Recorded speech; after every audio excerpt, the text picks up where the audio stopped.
சீரியல்களின் full எபிசோடுகளை Sun டிவியில் ஒளிபரப்பான உடனே எக்ஸ்க்ளூசிவாக சன் நெக்ஸ்டில் மட்டும் ஃப்ரீயா பாருங்கள்.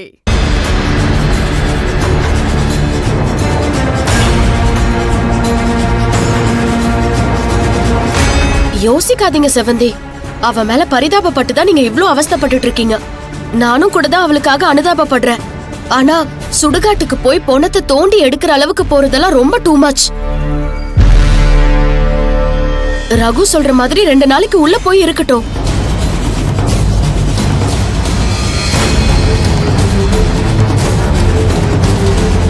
சரி, அதையும் பண்ணி பார்த்தலாம்.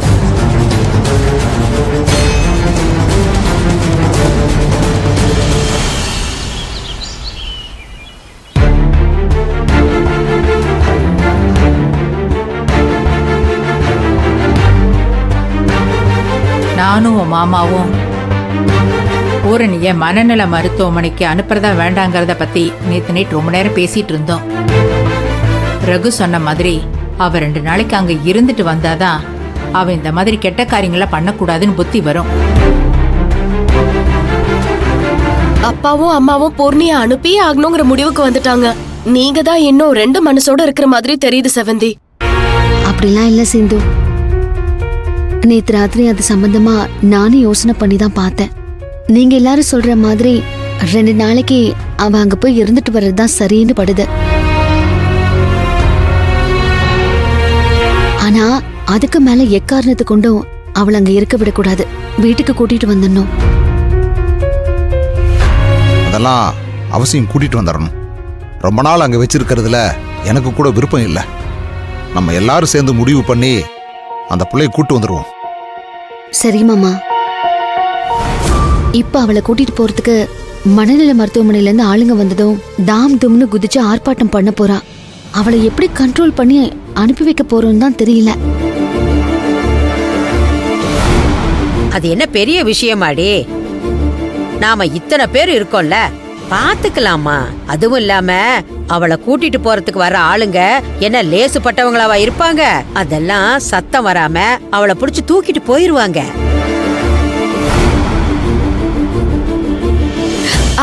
சரி, நான் பூர்ணி ரூமுக்கு போய் அவ பேஸ்ட், பிரஷ், சோப்பு, ட்ரெஸ் எல்லாத்தையும் பேக் பண்ணி எடுத்துட்டு வரேன். ஹாஸ்பிட்டல்ல இருந்து ஆளுங்க வந்துட்டாங்கன்னா அப்படியே கொடுத்து அனுப்பிடலாம். கரெக்ட், அப்படியே பண்ணு. ஏ சிந்து, பாத்துடி, அவளுக்கு உண்மை தெரிஞ்சிருச்சுன்னா உன்னை ஆத்திரத்துல கடிச்சு வச்சாலும் வச்சிருவா. எதுக்கும் உன் பாதுகாப்புக்கு நானும் வரேன். வேணா பாட்டி, நான் பாத்துக்கிறேன். பூர்ணி கொஞ்ச நேரத்துக்கு முன்னாடிதான் யார்கிட்டயோ போன்ல பேசிக்கிட்டு ரூம்ல இருந்து வெளியில போனா. இப்ப அவ அங்க இல்ல. நானே அந்த தைரியத்துல தான் போறேன். அவ திரும்ப வரதுக்குள்ள திங்ஸ் எல்லாத்தையுமே பேக் பண்ணி எடுத்துட்டு வந்துடுறேன். அப்படின்னா சீக்கிரம் போ.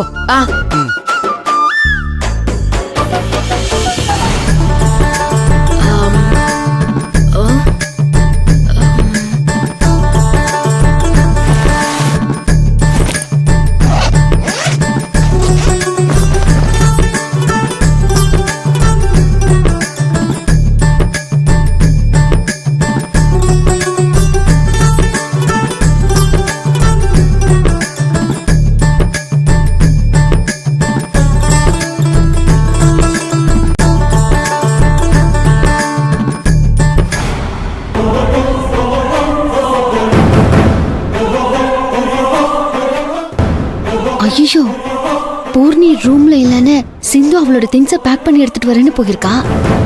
இப்ப பூர்ணி திடீர்னு வந்துட்டாளே. ஏண்டி ரூம்குள்ள வந்து என் பொருளை எடுத்துக்கிட்டு இருக்கேன்னு அவகிட்ட சண்டை போடுவாளே.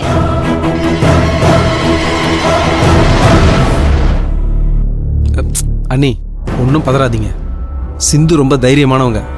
பூர்ணிய சும்மா லெஃப்ட் ஹேண்ட்லயே அசால்ட்டா டீல் பண்ணிடுவாங்க.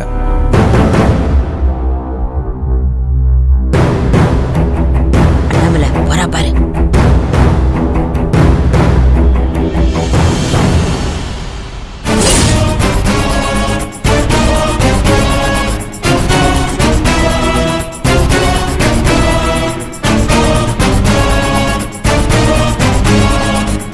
டேய், சிந்து தைரியமானவங்கிறதெல்லாம் சரிதான். ஆனா உன் பொண்டாட்டி அப்படி இல்லையே. உங்க பாட்டி சொன்ன மாதிரி அப்படியே வெறியாகி சிந்துவை கடிச்சு வச்சுட்டா என்ன பண்றது? அதை நினைச்சு தண்டா செவந்தி பதறா.